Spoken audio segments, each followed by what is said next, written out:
Hey gorgeous, welcome to the Miracle Magnet Babe podcast. My name is Dori and I'm a certified manifestation coach, life purpose coach, and my mission is to inspire you to find your true purpose and passion so you can live the life that you were always dreaming about. I'm taking you to a journey with life coaches, manifestation experts, spiritual leaders to help you to uplevel your life, improve your mindset, and use proven methods for your self development. My goal is to help as many women as possible and to create something that can help you to be the best version of you and live your absolute best life. So, welcome everybody on today's show.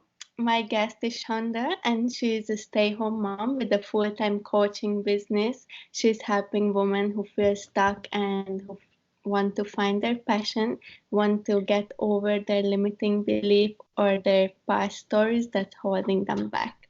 And she uses an interesting method that hopefully she's gonna share with us. And give us some tips how we can start out in our own life. So welcome, Chaundell. Thank you for being here. Hi, thanks for having me. Yes. So can you please introduce yourself? Who are you? What are you doing? And how did you become a coach? Yeah. So my name's Chaundell Monn, and I'm a life coach. I am a stay-at-home mom with 4 kids, and I started my business about a year ago now, and I became a life coach through my own desire to transform my life, and through the process of it, I was in a place in my life where I felt really unfulfilled with the roles I was playing in my life. Um, the relationships in my life were really struggling, family relationships and things like that were causing a lot of anger, and I found myself in a really low place and I felt really stuck. I didn't know how to move forward. And at that point in my life, I found counseling and I got a therapist. And um, the therapy was really great for me in the sense of it helped me sort out my past and some of the limiting beliefs that I had picked up along the way in my life that I didn't realize were holding me back from moving forward and creating the life that I wanted to live. And so that was really helpful for me. And I did that for a couple years. And then I found that counseling was not working, or was not really helping me move forward anymore. And Mm-hmm. kind of kept me stuck in the past because that's all they really wanted to rehash was past stories, and I was ready to move forward. I wanted to know how I could create the life that I wanted, and that's when I found life coaching. I'd never heard of life coaching before that point, and I was exposed to that world. And what I really loved about life coaching is that it was more about the future. It was about the present and the future, how to create the things that you wanted in your life, and it gave me the tools to do that. So that was how I decided to become a life coach, because between those two things, I really have transformed my life completely, and I live a life now that I'm just passionate about living, and I want that for other people. And I want, back when I started my journey, I didn't have anybody in my life to show me what was possible. Mm-hmm. I really had to be the trailblazer and figure things out on my own. I read so many self-help books and tried to apply them, and listened to so many podcasts and all these different things. And they were definitely helpful, but it took me a long time to figure out because there was nobody else in my life to help me through that. And so that was the biggest reason why I wanted to become a life coach, because I wanted to help other people along their own journey and hopefully make it so it doesn't have to take them quite as long as it took me. How long did it take for you since the moment when you started the counseling and then I would say when you start coaching other people? It's been about 4 years. Mm-hmm. Yeah. And I loved how you compared the two things, the therapy with the life coaching, because I think it's really important for people to know that the difference between these two, how a life coach can help you move forward and not um, kind of work through the past. It's more like giving you tools how you can step your game up or having tools that help you move forward. Yes, absolutely. And like, counseling for me was wonderful. It's definitely what I needed at the time. And I definitely think it's valuable and that there's a time and place for that. Right. And but yeah, like for me, I just thought that counseling would take me all the way to where I wanted to be. And I found in my experience that wasn't the case. And that's, yeah, where life coaching stepped in and really helped me to keep going, keeping that momentum. Mm-hmm. Yeah. Did you study coaching or are you specialized in any areas where you're helping people or you do general life coaching? Yeah, so I've studied like different programs from other life coaches, and obviously, like I said, I've done a lot of self help. Let's say that right. Self help reading and applying in my own life. So I've really just learned how to do it through the practice of a lot of different things and kind of do it my way. So I specialize in just life transformation. So I really do um the clients that usually come to me are stuck in any particular area. And I think that's what's great about my story and my past and is that I actually have gone through many different types of things and I've had to transform many different parts of my life myself. So I can relate to a lot of people in their many different struggles and maybe what's holding them back from yeah, just like up leveling their life or even just creating happiness and joy in their life right now. Mm-hmm. Yeah. So, can you give us some tips or tools that we can start using like right away that will start changing our lives? Well, I would say the biggest life changing, the very first thing that I learned when I found life coaching is that I'm not a victim of my life. And Mm-hmm. I think that a lot of times we unintentionally position ourselves as the victim in our lives. Like things are just happening to us. We don't have control, or like people treat us a certain way, and we think that that limits our experience or limits the amount of joy that and happiness we can experience in our life. And one of the first things I learned was that my thoughts create the results of my life. And that is a concept that I'd never heard of before. And I didn't realize that because I was just letting things happen to me and just trying to react in certain ways from that, that not only was I creating the results, but that I was just putting myself as a victim. And that's just not true. Is we can't always change the circumstances in our life, but we do always have control over the thoughts we think about those circumstances. So the biggest life-changing thing for me was taking responsibility of my life again, taking responsibility, like we all are responsible for our own life journeys, and that we do have the power to decide how the different things in our life affect us and Mm-hmm. decide what direction that goes. So for me, that looks a lot like paying attention to the thoughts that I'm thinking.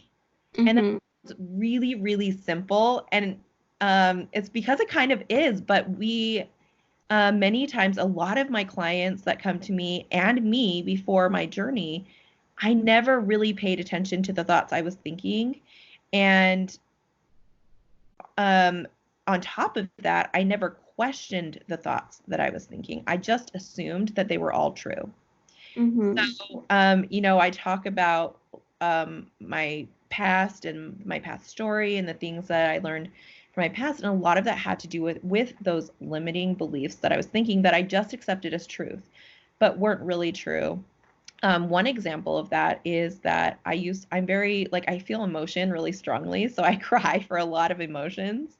And I was really taught along my life that emotion is weakness. And so anytime I showed any type of emotion, I felt shame about it. And it really affected how I was showing up in my relationships, in all of these different things. As I've grown older and become aware of it, I've questioned that belief of like that emotion is weakness. And actually, what I've turned that around to believe is I don't believe that's true at all. That I actually, the best parts of me, the parts of me that make me a good coach, is that I can empathize with other people. And that is because I do feel emotion strongly, and I can understand what people are feeling. And so something that used to hold me back, the belief that used to hold me back, I have chosen to change and realize that feeling emotion is actually a strength for me. It helps me to show up for people, and to understand them and to be able to know how to help them.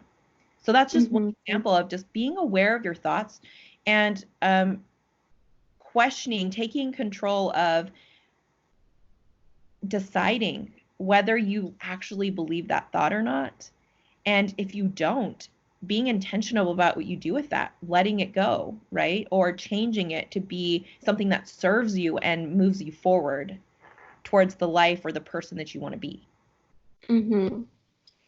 And do you have a particular tool that we can use for this? I heard from many coaches that journaling is one really good tool for this, Yeah. to write down what we think and then next to it what we would like to think and then reframe the thought. Yes, absolutely. Yeah. I like to journal a lot and just writing down all those thoughts. And sometimes it's really helpful just if you're, especially in a moment where you're feeling kind of triggered, is to write down, get curious about those thoughts. That's something that I do in the moment is like if I feel like sort of triggered by something, whether I'm mad or sad or anything, I kind of just be like, oh, I wonder what that's about, right? Get really curious about it. And so then you start writing down all of your thoughts. And then sometimes it's more helpful to go back later when you're kind of the emotion has kind of processed and gone through. You can go back and look at those thoughts more objectively. One Mm-hmm. thing that also helps me a lot is meditation, because just the practice of meditation is teaching you how to become aware of your mind, right? And of your thoughts. And to instead of just letting your brain kind of just like go on autopilot and just do its thing, meditation teaches you how to have more control over your mind, which is Mm-hmm. going to help you when you want to reframe a thought. You're going to actually be able to know and be aware of your brain. And what is your meditation practice? Oh, I do a lot of things. I sometimes like to just turn on some soothing music and just pay attention to my breathing and just counting breaths. Um, that really helps me to practice clearing my mind and practice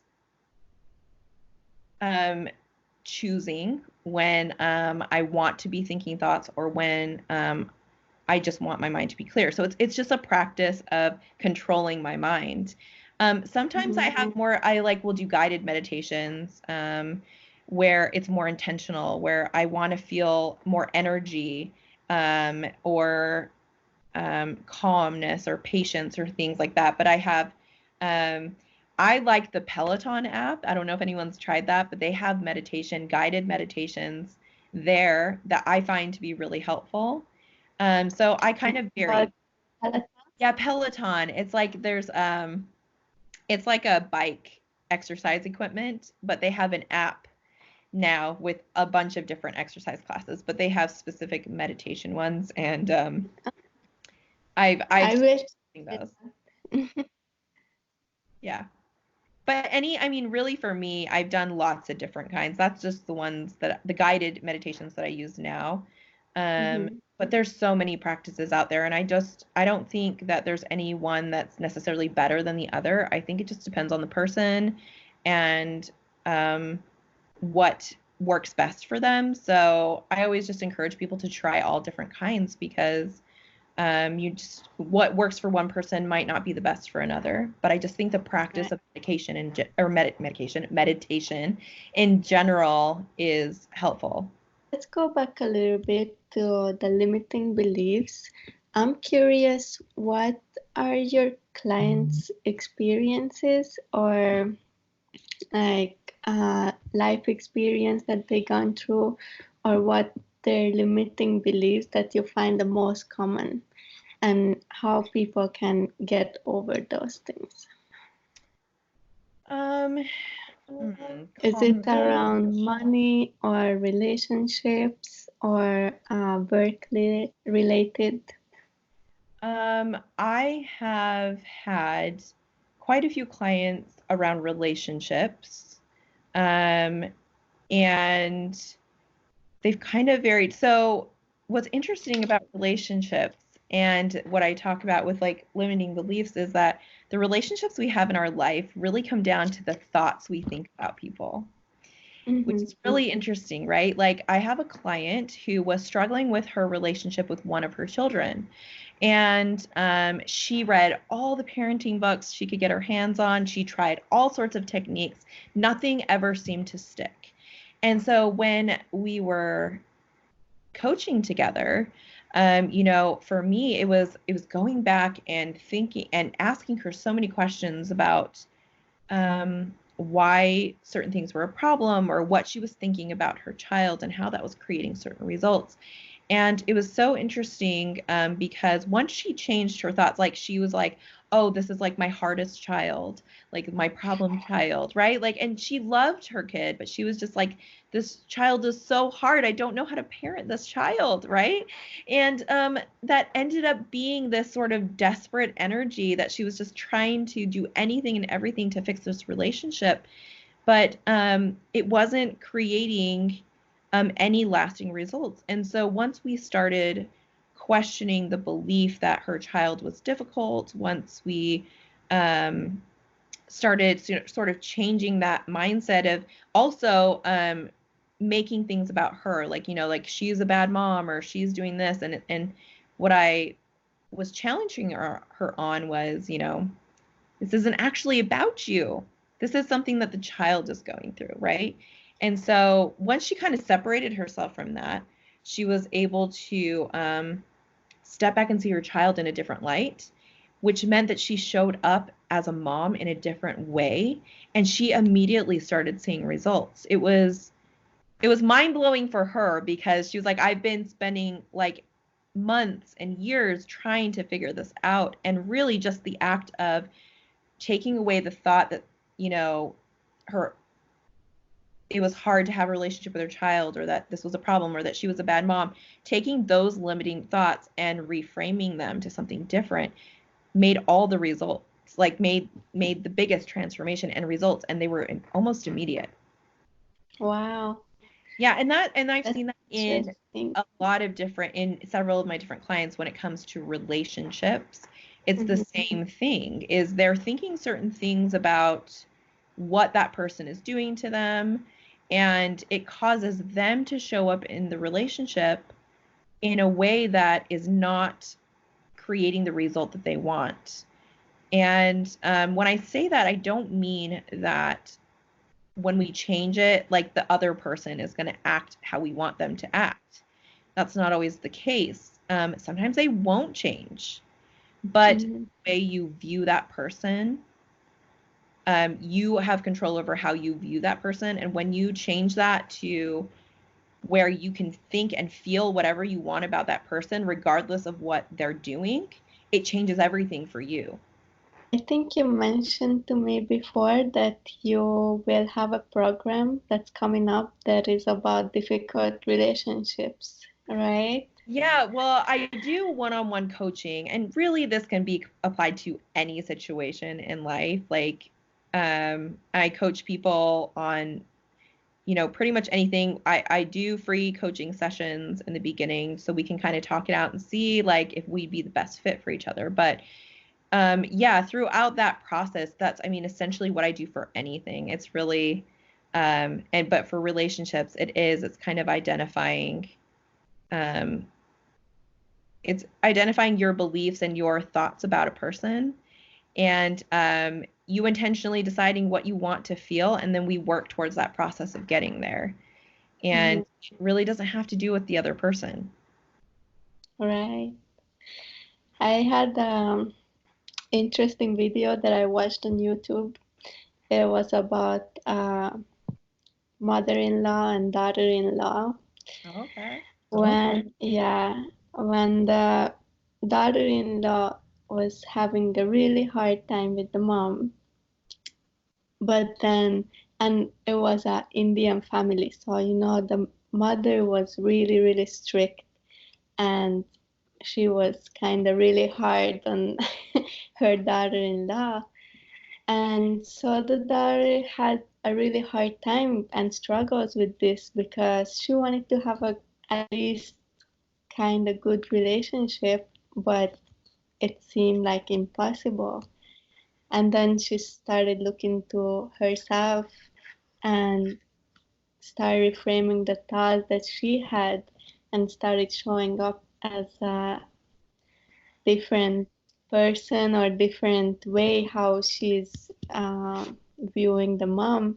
And she said that her relationship with the mother started shifting, and then they like become friends. And then on the mother's deathbed, she told her that she is her daughter.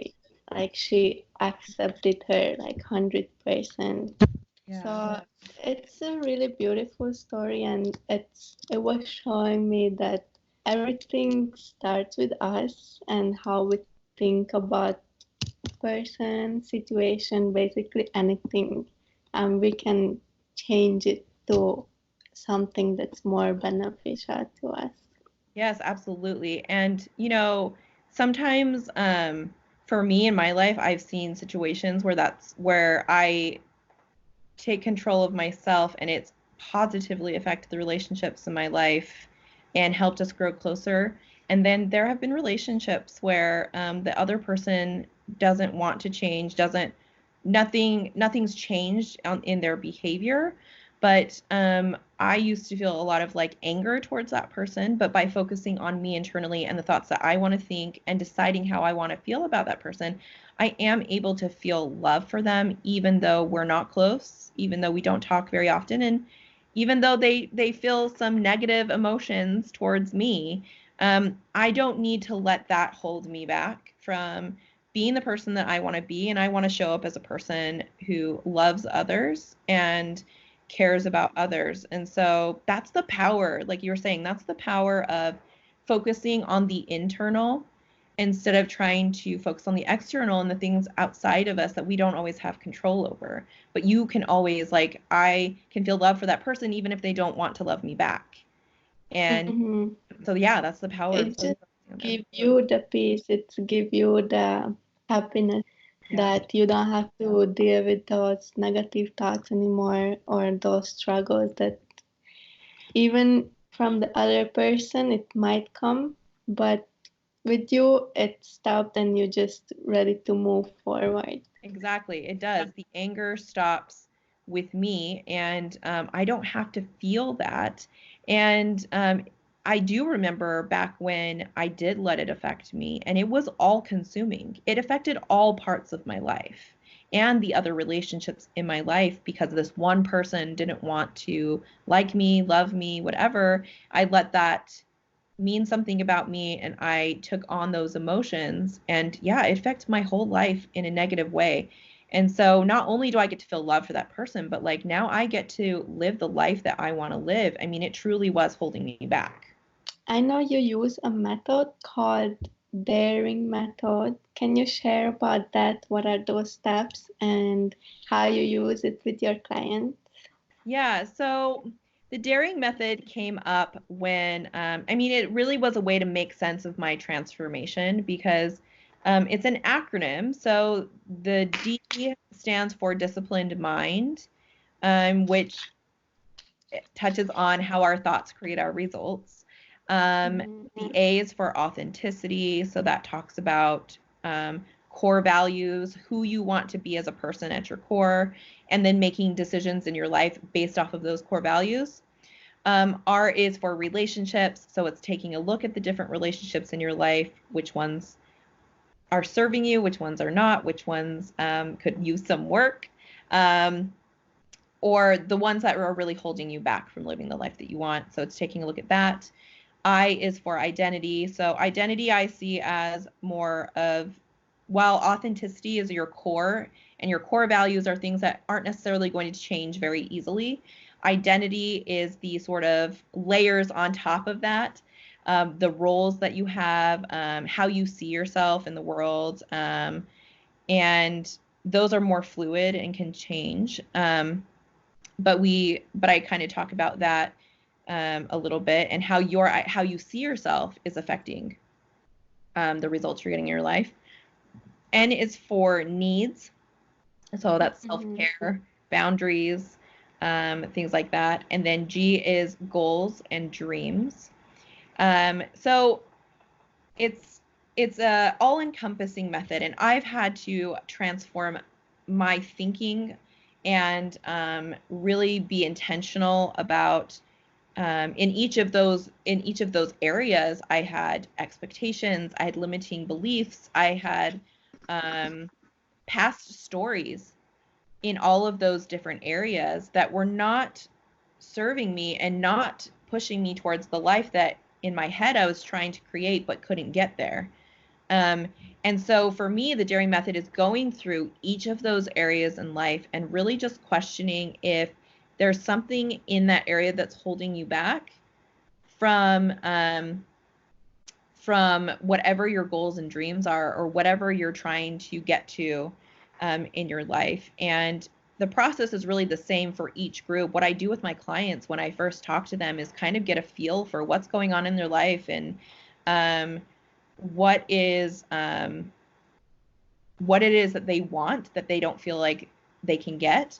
And because of like the daring method, it's becomes kind of easy to identify what part it is that they're specifically struggling with, and we can focus in on that one part.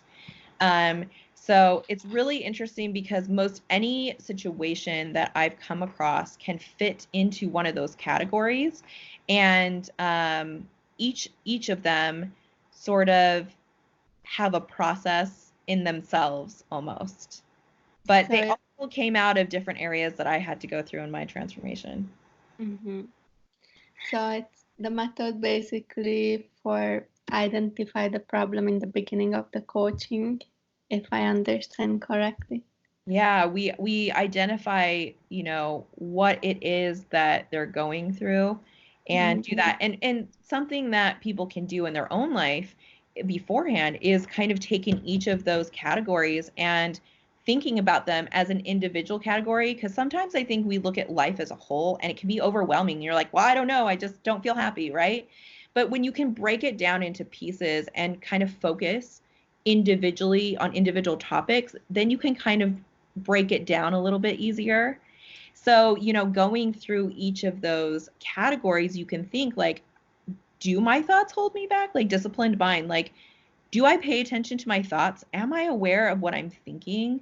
What am I thinking? And how is that creating something in my life? And that could be, you could go through every single one of those 6 things and do a sort of self-assessment of, how am I doing in this area? Is there anything that's holding me back from getting what I really want?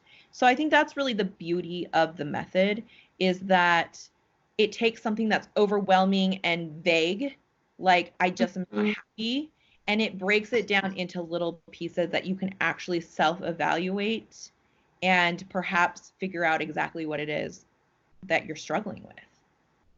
And then you can start working from there. Yeah. Identify the problem and then working on it. Yeah, exactly. Because some people might be like, oh, I just like feel unfulfilled, or I'm just not happy with my life. And they just kind of group it all as one, but it might just be one relationship. Like in my life, and all of these things I kind of had to work out some of them overlapped, but a lot of them were like individual experiences that I was going through. So it's like at one point in my life, it was that one relationship that was like affecting everything. And I'm just thinking like, oh, my life is horrible, like I'm not happy. Well, when you really break it down, it was one relationship that was causing all of these problems. So instead of thinking my whole life is horrible, I'm just like, oh, it's this one relationship that I need to work on. Well, it's a really good tool, and then you can uh, come to the conclusion that what is the problem that you need to work, and then not just being so overwhelmed that everything is just bad and nothing is working out for me. Yeah. Yeah, exactly. And I think too that you're going to find as you go through life that that's going to change, right? Like you might find different areas, but what it does is it gives you the next step. It gives you the one thing that you can work on that will make a positive impact in your life. And then once you've worked through that one, then you might go back and reassess again. You might find something else that will help you. My transformation was a series of small steps. It's just taking the Right. next step. And sometimes the hardest thing to do is to identify what that next step is. And for my last question, you mentioned in the beginning that you had a lot of self-development, self-helping books that you read. Yes. Can you share one, two of your favorites, or Yeah, one, two that you really recommend to people who are interested in readings? absolutely. Okay, I will just tell you anything by Brene Brown is a must read. She is like, it was like love at first sight when I met Brene Brown. I love her. I love all of her research on vulnerability. Um, and there's another book that was really life changing for me called Loving What Is by Byron Katie. Mm-hmm. And that talks a lot about, disciplined mind, about how your thoughts create your results. I loved that book. It was life changing for me. Um, let's see. Yeah, I mean, I would say those are my like top books right there. Like Brene has um, The Gifts of Imperfection, Daring Greatly, Rising Strong, and Braving the Wilderness. There's like 4 books there that she's written that have all been just like they were the first self-help books that I read back when I started therapy and just right before therapy. And they opened up a whole new world to me of um, explaining kind of like where I was and just the idea of vulnerability. I think that is not something that was really talked about before her and has just been super life changing for me. So I would start with Brene and then I love Byron Katie. Those were my top ones. Well, thank you for those tips. And where can people find you if they would like to connect with you? What is your website or social media? Yeah, so I have a website, chaundellmonn.com, and then I am on Instagram at Chaundell Monn Coaching.